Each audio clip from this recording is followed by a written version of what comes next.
नमस्कार, आप देख रहे हैं सीधी बात। मैं हूं राहुल कमल। मोदी सरकार ने अच्छे दिन का वादा किया था। 100 दिन पूरे हो चुके हैं और हम ले रहे हैं रिपोर्ट कार्ड। इस वक्त हमारे साथ मौजूद हैं विद्युत मंत्री श्री पीयूष गोयल। स्वागत है आपका। 100 दिन में प्रधानमंत्री की छवि भी बनी एक बहुत ही स्ट्रिक्ट प्रिंसिपल, एक स्ट्रिक्ट हेडमास्टर की। आप सब छात्र हैं, प्रिंसिपल के सामने खामोश रहना पड़ता है और पूरा प्रिंसिपल की ही हुकूमत चलती है। डर के जी रहे हैं क्या? देखिए, मोदी जी के साथ काम करने का जो सबसे बड़ा लाभ है, is a very patient listener. बहुत क्वाइटली, बहुत चुपचाप से सुनते हैं। मुझे लगता है अगर कोई आज स्टूडेंट है इस केंद्र सरकार में, तो सबसे अच्छा स्टूडेंट श्री नरेंद्र मोदी है। कई बार ब्रीफिंग्स होती हैं, कई बार प्रेजेंटेशन सेक्रेटरीज करते हैं, हम भी रहते हैं मीटिंग्स में। वो कम शब्दों में अपनी बात रखते हैं, ज्यादा समय सुनते हैं, समझते हैं कैसे सरकार चल रही है। पर I tell you, his words are pearls of wisdom. एक उदाहरण देता हूं मैं। पीछे हमारी एक चर्चा चल रही थी और किसी विषय में एक अफसर ने कहा कि इस स्टेट से कोल इंडिया को, मैं स्पेसिफिक एग्जांपल देता हूं, कोल इंडिया को इतना नुकसान होगा। तो एक जरा हंसी के माहौल में हंस के वो बोले कि भैया, कब तक इस देश में हम एक डिपार्टमेंट और एक कंपनी का प्रॉफिट एंड लॉस बनाएंगे? कभी ना कभी कोई देश के प्रॉफिट एंड लॉस की भी चिंता करेगा क्या? And I thought that was such a tall statement, such a important message to all of us कि आज समय आ गया है कि देश को जनता के हित का सोचना पड़ेगा। सरकारों को ये देखना पड़ेगा कि हमारे सभी निर्णय कैसे last man on the street तक पहुंचे। और उस हिसाब से अगर मैं देखूं तो मेरे 100 दिनों में एक बार भी, नॉट वंस, मुझे प्रधानमंत्री श्री मोदी जी ने कभी कहा हो कि तुम ये ऐसा करो, तुम वैसा करो, तुम ये काम करो, ठीक कर रहे हो, गलत कर रहे हो। I think is a leader who empowers his people. हमें सशक्तिकरण देते हैं। खबरें तो इस तरह की, कोई मंत्री जीन्स पहनकर एयरपोर्ट की तरफ जा रहा होता है, प्रधानमंत्री का फोन आता है कि क्या जीन्स पहन के जा रहे हैं, ढंग से कपड़े पहन के जाइए। खबरें अभी आप लोगों को और कुछ, हमारे से तो खबरें मिलती नहीं है। आप लोग तो कैबिनेट तक नहीं ठीक से बता पाए लास्ट डे तक। जब खबरें नहीं मिल रही है तो आपके जो जर्नलिस्ट है वो घूमते फिरते खबरें बनाते हैं। जैसे मेरे बारे में बनाया कि मेरी डॉटर के ग्रेजुएशन के लिए मुझे विदेश जाने नहीं दिया। कहीं ना कहीं राजनाथ सिंह का अगर हम हाल का वाकया देखते हैं तो उन्हें ऐसा लगा कि सरकार के भीतर से ही कोई ऐसा शख्स जिसके साथ नंबर 2 की लड़ाई चल रही थी वो ये फैला रहा है। मेरी भी बात हुई इस विषय में मेरे सीनियर लीडर राजनाथ जी से, और ऐसी कोई बात नहीं है। गृह मंत्री जी ने कभी भी ना ऐसा कोई आरोप लगाया, ना ऐसी कोई उनके मन में शंका आई है। ये सब this is figment of imagination. अब दिल्ली के पास क्योंकि कुछ मसाला नहीं मिल रहा है, हम लोग गलत काम नहीं कर रहे हैं। जी को हमेशा ये लग रहा था कि कहीं ना कहीं पार्टी के ही भीतर से उनके जो प्रतिद्वंदी हैं, उनके जो राइवल्स हैं, वो ये उड़ा रहे हैं। आपको लग रहा होगा, राजनाथ जी को तो मुझे नहीं लगता लग रहा। मेरे ख्याल से Rajnath ji is a very very tall leader with a big heart. उन्होंने स्वयं नरेंद्र मोदी जी का नाम प्रपोज किया था प्रधानमंत्री पद के लिए, और मैं नहीं समझता हूं कि हमारी पार्टी में और हमारी सरकार में इन ओछी बातों के लिए आज समय है। हर एक व्यक्ति जी जान से देश सेवा में और जनता की सेवा में लगा हुआ है। हमारे पास इन विषयों के ऊपर ना ध्यान देने के लिए समय है, न्याय इच्छा है। लेकिन अगर हम महाराष्ट्र के मुख्यमंत्री पृथ्वीराज चव्हाण का हाल का बयान देखते हैं तो वो कहते हैं कि आप भेदभाव कर रहे हैं, उन राज्यों के खिलाफ आप भेदभाव कर रहे हैं जो कि कांग्रेस शासित राज्य हैं, क्योंकि आप दिखाना चाहते हैं कि बीजेपी के राज्यों में कितनी अच्छी सरकार चल रही है। देखिए, क्या भेदभाव की बात है वो तो मुझे मालूम नहीं, लेकिन वास्तु स्थिति ये है कि महाराष्ट्र में भी 48 में से 43 seats were one by the NDA led by Shri Narendra Modi. अब मोदी जी को अगर महाराष्ट्र में लगभग 90% सीटें मिलती हैं, हरियाणा में 90% सीटें मोदी जी और एनडीए बीजेपी को मिलती हैं, तो उसमें तो जनता अपना निर्णय दे चुकी है। इसमें भेदभाव हमारी तरफ से करने की कोई आवश्यकता नहीं है, ना हम करेंगे। खास तौर पे चुनाव के बाद अगर मोदी जी ने कुछ एक मैसेज दिया है तो 125 करोड़ जनता की सेवा करना है। कोई भेदभाव, कोई राजनीतिकरण विकास के क्षेत्र में ना हो, खास करके ऊर्जा के क्षेत्र में ना हो। और मैं समझता हूं, मैंने अपनी तरफ से पूरे प्रदेश के हर मुख्यमंत्री से संपर्क जोड़ने की कोशिश की। जहां तक महाराष्ट्र का सवाल है, जब से मैं मंत्री बना हूं, मैंने कोशिश की कि हमारी मीटिंग हो। कई बार रिक्वेस्ट की, पर शायद बिजी रहे होंगे मुख्यमंत्री जी, मीटिंग नहीं दे पाए। सिर्फ गणपति के एक दिन पहले कुछ समस्या उनके और कुछ निजी क्षेत्रों के बीच के पावर प्लांट के बीच हुई है कोर्ट के एक निर्णय से, उस विषय का समाधान जब वो खुद नहीं कर पाए तो उन्होंने शरद पवार जी ने प्रधानमंत्री जी को कहा, उन्होंने मुझे निर्देश दिया कि बातचीत करो। मैं मिलने गया, प्रधानमंत्री शरद पवार जी थे, मुख्यमंत्री जी थे, उप मुख्यमंत्री थे, चर्चा हुई विस्तार में और उसके बाद उन्होंने रिक्वेस्ट किया कि केंद्र मदद करे। उन्होंने प्रधानमंत्री जी को भी लिखा।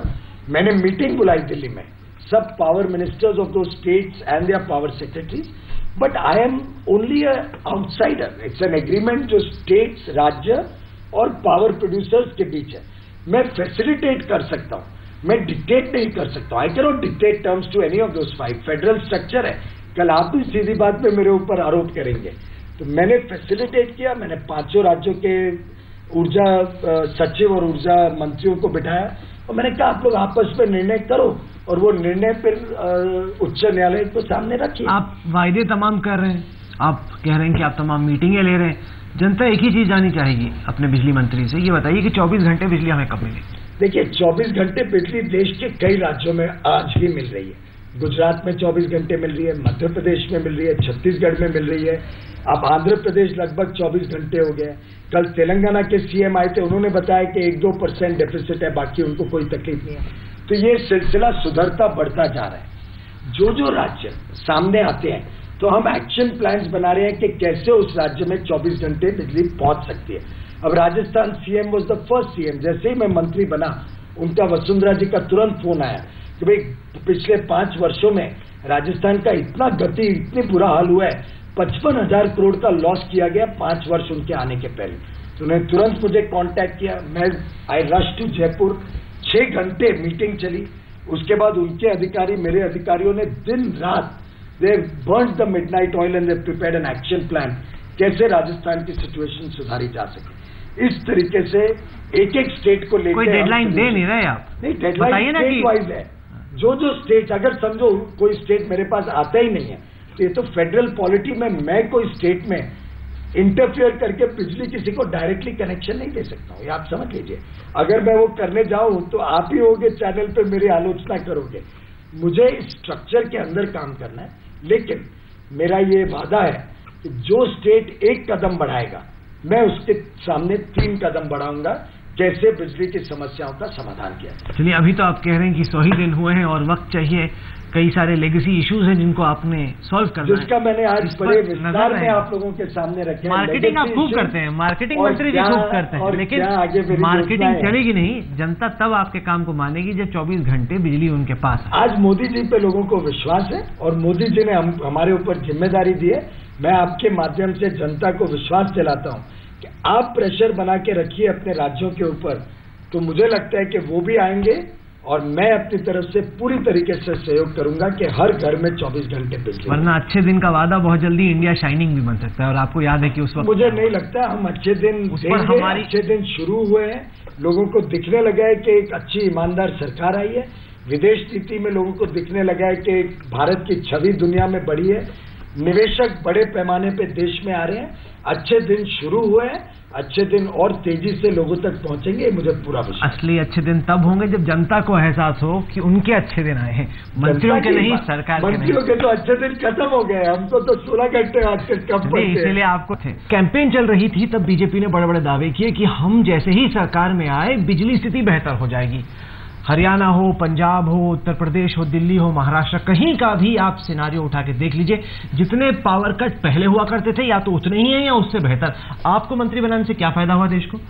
राहुल जी, 2 चीजें हैं। पहली बात तो जैसे ही हम पावर में आएंगे, ये जैसे ही पावर में आएंगे तो ऐसा नहीं होता है। तो जब हम काम में लगते हैं, काम का समीक्षा करते हैं और समाधान करते हैं।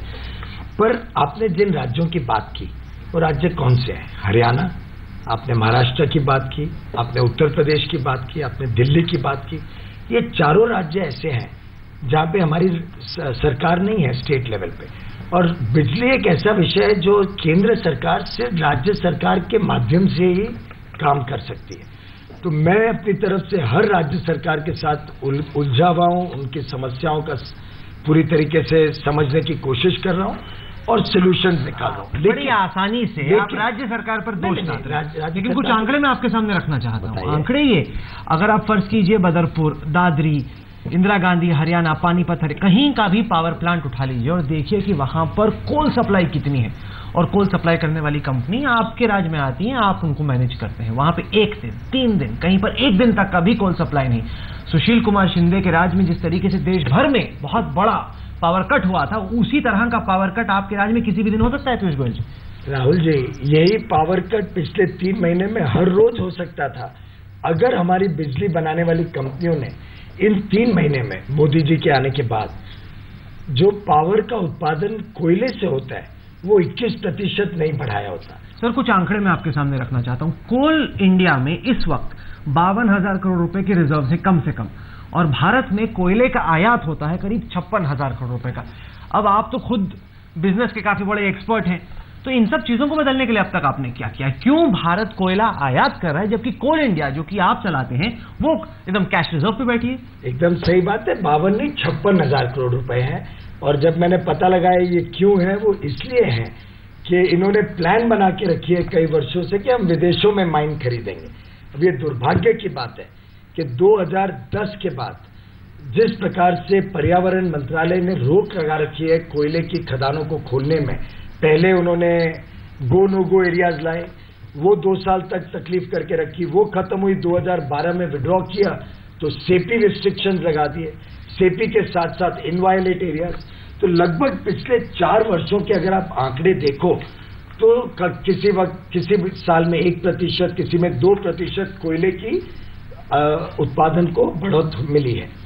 ऐसी परिस्थिति में साथ ही साथ कोयले के जो नए खदान खुलने चाहिए थे वो सब में भ्रष्टाचार पाया गया। सीएजी की रिपोर्ट आई, पता चला कि 2006 से 9 के बीच, और अब तो मैं फाइलें देखता हूं तो हैरान होता हूं, इतना भ्रष्टाचार सामने दिखता है। पकड़ते क्यों नहीं है उन लोगों को? 4 वर्षों का अगर हम ब्यौरा लें तो कोयले का उत्पादन सिर्फ 1.5 प्रतिवर्ष बढ़ा है CAGR, और पावर जनरेशन कैपेसिटी बढ़ी है लगभग 10% हर वर्ष, 10 या 12%। ऐसी परिस्थिति में आज जो कोयले की रिक्वायरमेंट है देश में इतनी बढ़ गई है और उत्पादन बढ़ नहीं पाए, तो कोयले की कमी का सबसे बड़ा कारण अगर कुछ माना जाए तो एक तरफ से भ्रष्टाचार गत वर्षों का, दूसरी तरफ जो पर्यावरण मंत्रालय ने सब खदानों के ऊपर रोक लगा रखी थी। हम उन सब विषयों को साफ करने में लगे हैं। कंपनियां कह रही हैं कि अगर फर्ज कीजिए जितने भी कोयले की खदान थी उनके एलोकेशन को सुप्रीम कोर्ट कैंसिल कर देती है तो निवेशकों के विश्वास पर बहुत इसका बड़ा असर पड़ेगा, क्योंकि निवेशक चिंतित हो जाएंगे कि ऐसे हम, आपकी सरकार है, आप भी कुछ घोटाला कर सकते हैं, पिछली सरकार आप कह रहे हैं कि घोटाला किया उसने। अब जब इन्वेस्टर पैसा लगा देता है उसका कई साल बाद इन्वेस्टमेंट डिसीजन चेंज हो जाता है या कैंसिल हो जाता है तो हिंदुस्तान में कौन पैसा लगाएगा? देखिए ऐसा है, जब निवेशक ईमानदारी की चीज में पैसा लगाते हैं तो उसको कभी तकलीफ नहीं आती। सारे कोल ब्लॉक्स कैंसिल कर दिए गए, तो आपका क्या प्लान है मंत्री जी, आप क्या करेंगे? मेरे पास एकदम प्लान है कि ये कैंसिल होते हैं तो किस प्रकार से ट्रांसपेरेंट मैकेनिज्म से इसका आवंटन हो सकता है, किस प्रकार से इसकी जो भी प्राइस डिस्कवरी है वो अचीव करते हुए लोगों को एक कोल ब्लॉक्स मिले। लेकिन प्रधानमंत्री नरेंद्र मोदी ने चुनाव प्रचार के दौरान कहा था कि government has no business of being in business. अब कोल इंडिया जैसी कंपनी आप क्यों चला रहे, आप इसका विनिवेश क्यों नहीं कर देते? ऐसा है कि कोल इंडिया एक नेशनल इंटरेस्ट में और पब्लिक इंटरेस्ट में नेशनलाइज करी गई थी कई वर्षों पहले। इसका आज एक बहुत प्रीडोमिनेंट रोल है, सबसे एक सस्ता कोयला पावर प्लांट्स को मिले, ऊर्जा का प्रोडक्शन हो, ऊर्जा उत्पादन हो और जनता को सस्ती बिजली मिले। आपने हाल ही में कटियाबाज नाम की एक फिल्म आई, आपने देखा होगा किस तरीके से जो बिजली है उसकी चोरी होती है। अब आप बड़ी बड़ी बातें कर रहे हैं, ये बहुत छोटी सी बात है जिससे सरकार को बहुत नुकसान भी होता है, जो डिस्ट्रीब्यूशन कंपनीज है उनको नुकसान होता है। तो इस तरह की जो छोटी छोटी चीजें हैं उनको ठीक करने के लिए आप क्या करेंगे? इसके लिए हमने बजट में 2 योजनाओं का अनाउंसमेंट किया है। एक तो है दीनदयाल उपाध्याय ग्राम ज्योति योजना, जिसमें हम सेपरेट फीडर लाइन देंगे किसानों को बिजली पहुंचाने के लिए। आज ऐसा है कि एक ही लाइन से किसानों को भी जाती है, घरों में भी जाती है, तो जब बिजली कटती है तो किसानों को बहुत संकट का सामना करना पड़ता है। वैसे ही खेती में बहुत ज्यादा आमदनी है नहीं, साथ ही साथ जो चोरी के लिए स्मार्ट मीटरिंग की आवश्यकता है। वैसे तो राज्य का विषय है, राज्य ने लगानी चाहिए, लेकिन उनको सपोर्ट करने के लिए कई राज्यों में क्षमता नहीं है ये पैसा खरीदने के लिए। हमने एक इंटीग्रेटेड पावर डेवलपमेंट स्कीम भी अनाउंस की है बजट में।